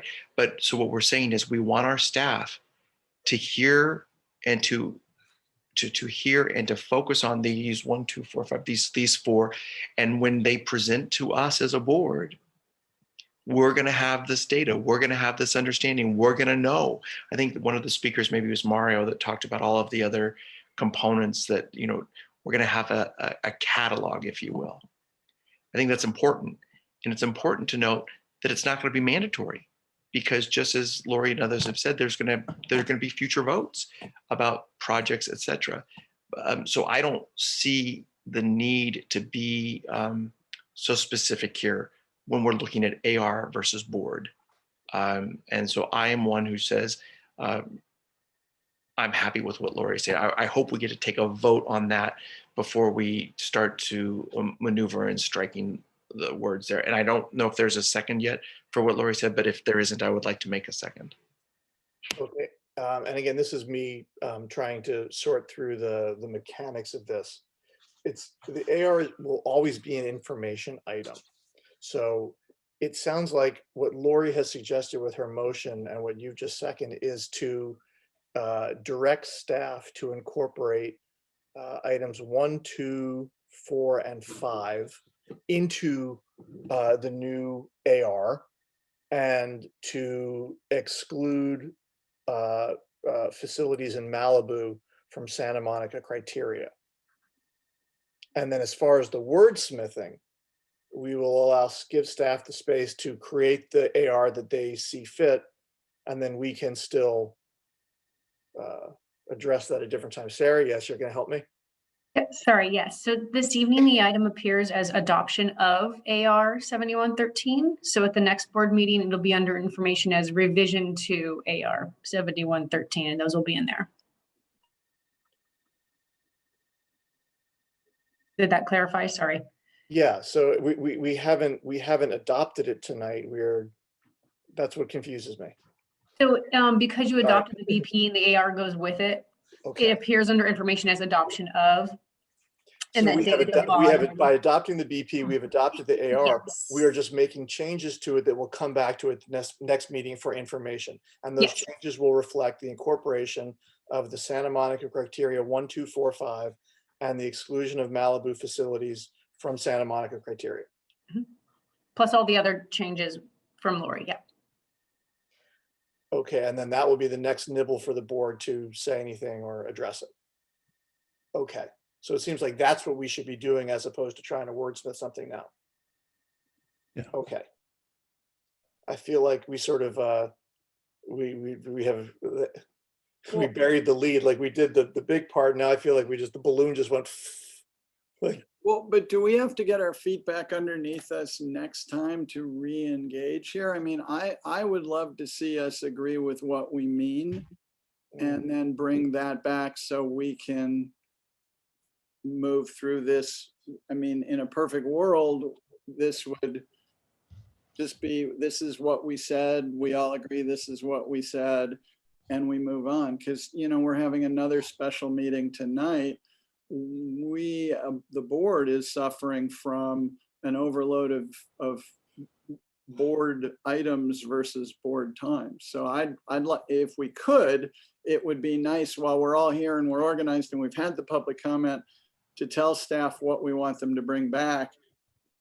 And unless they bring back something different, that should be a quick item next time. And Craig, that's what this motion would do, right? I mean, that is exact what you're suggesting this motion would exactly do. Right. Yes. I think that's the. So does that mean we are saying use Lori's pros plus the other suggestions? That's what we're thinking is going to come back? I think the direction we're giving is to incorporate the criteria to exclude Malibu and give staff, and we can email, if we want to email staff language, we certainly can do so. Lori's given them some language now, and then staff will incorporate that into the new AR. Mhm. That's what I think. And do we have a clear consensus on what the board is suggesting we want to come back here? I counted 4 without asking 3 other people. Okay. I think So- we'll need a clear summary of what it is that we want, because we want to be able to capture it properly next time we bring it back. So Well, that, friends, shouldn't we vote on the motion? Yeah. We should vote on the motion and then we'll know with great clarity what the board is directing. So could you repeat the motion then, please, Oh my Lori? God, I don't think so. I mean, I can if you want, but Carrie and Steve are the ones who are going to have to write this. Did you understand the motion? Well, John. Okay, yes, if I understand that, so You what, want if I to? understand, Yeah, go ahead. okay, if I understand it correctly, and I did miss one of your words that you added, but on the primary one, which is the third bullet, it would read something like, but this is what I wrote based on what you came down, SMMUSD may consider the City of Santa Monica's landmark designation criterias number 1, 2, 4, and 5 as set forth in the Santa Monica Municipal Code, section 9.56.100A, as the criteria read on the date this administrative regulation was adopted, to identify historical resources in respect to Santa Monica schools only. See, he's already rewritten it, so there you go. Did that capture it? I'm And then I happy. pick up, I'm happy to go through the board, do a quick unofficial roll call to see if we're in fit, because it's not a vote, but we can, Richard, this is where I'm looking at you as my unofficial parliamentarian. Right. It would be direction from. So what I'm going to say is, board. I'm going to ask each board member if they are comfortable with this direction. How about that? Lori, Yes. Richard, Yes. Keith, Yes. Craig,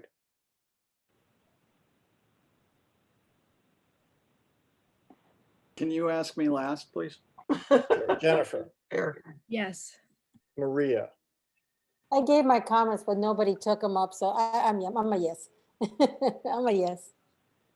Craig. Yes. Okay, wonderful. Thank you. So we've given the direction. Staff will put this on information next time through. And that, yes, Lori.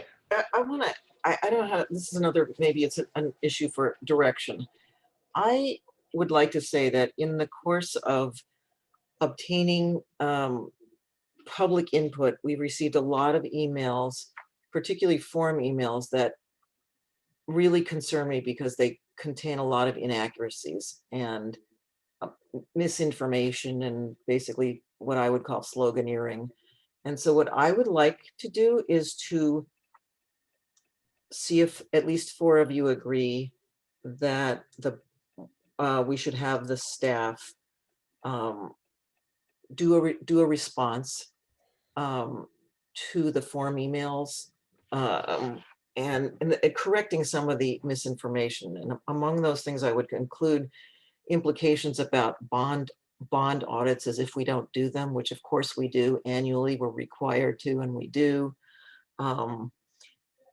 There's other information in there. Oh, there was this drumbeat of there was nothing in the regulation or the policy involving appropriate experts, which of course was there all along, which is why it's never been raised tonight.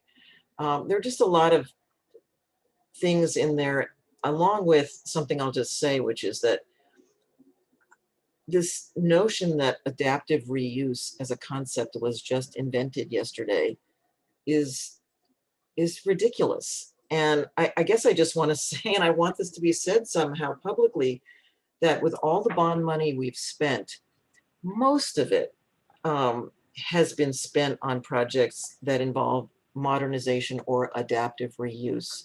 Most of the time, that's what's done with bond money. It's really an exception to demolish something and replace it. And in fact, one of the exceptions that comes to mind for me is Edison School, which happened before any of us except Maria, I think, were on the board. I think I was on the board when we approved contracts to do the work, but I think Maria may have been the only one who was on the board then. I don't think there was a huge controversy then about the need to demolish Edison School and replace it. And I am pretty sure that Ralph Metcher and Oscar De La Torre were both on the board at that time, and they voted for it. And so I feel like we've got to disabuse the world of this notion that the people who are now using the term adaptive reuse, in fact, have always thought that was the appropriate thing to do. The appropriate thing to do may be for other reasons, which Craig articulated so well, which have to do with being able to deliver the best quality education we can to our students. Will bring about demolition in some cases. Some cases, adaptive reuse just doesn't work. And yet, as Craig also alluded to, a lot of times it does, like in the case of the English building at Samo High. In most cases it does. So I just want us to be able to frame the issues better from the district's perspective and stop some of the, whether it's accidental sharing of misinformation or deliberate sort of disinformation sharing. So what I would like to do is ask our staff to look at the form emails we were getting in particular, and in the context of this policy, which I think is a great step forward and is consistent with what we've done in the past, which is note when there was a historic resource, and if we could save it, we do. And if we can adaptively reuse, we do. And there will be cases where we won't. And so anyway, that's a long-winded way of saying I would like to ask our staff to communicate with those who communicated with us, because I think we did all read their communications, even though many of them were the same. And I think we owe it to the district and to these people to tell them what are the facts and realities.